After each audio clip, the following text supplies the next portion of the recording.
அடுத்த ஊரினில் வசிக்கும் எந்தோழன் எடுத்த காரியம் எதுவென்றாகிலும் அடுத்த நிமிடமே அவசரப்படுவான்.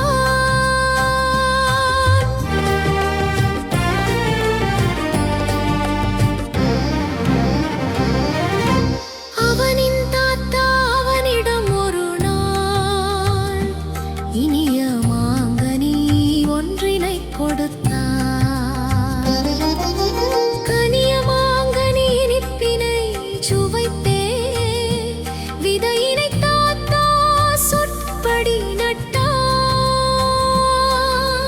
விடிய விடிய விரைந்தவன் சென்றே விதைக்கு நீரினை ஊற்றியே வந்தான். சலித்து போன அமுதன் ஒரு நாள் தாத்தாவிடம் போய் சலித்தே அழுதான். அமுதன் என்றொரு அழகு பாலகன் அடுத்த ஊரினில் வசிக்கும் எந்தோழன் எடுத்த காரியம் எதுவென்றாகிலும் அடுத்த நிமிடமே அவசரப்படுவான்.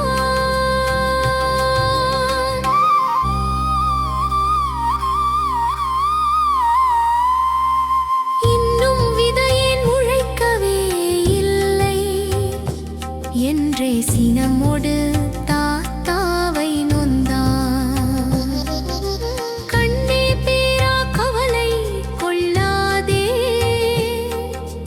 பொன்னை போன்றது பொறுமை என்றார். பின்னே சில நாள் சென்றதன் பின்னே மெல்ல மாவிதை முளைவிட்டெழுந்தே வல்லனல் மாமரமாகிக் காய்த்தே நல்ல இனிப்பென மாங்கனி தந்தது. பொன்னை போன்றது பொறுமை என்பதை சொல்லிக் கொடுத்தது தாத்தாவென்றே துள்ளிக் குதித்தான் செல்லப் பேரன். வெல்லும் வழிக்கு பொறுமை கொள் என்றே.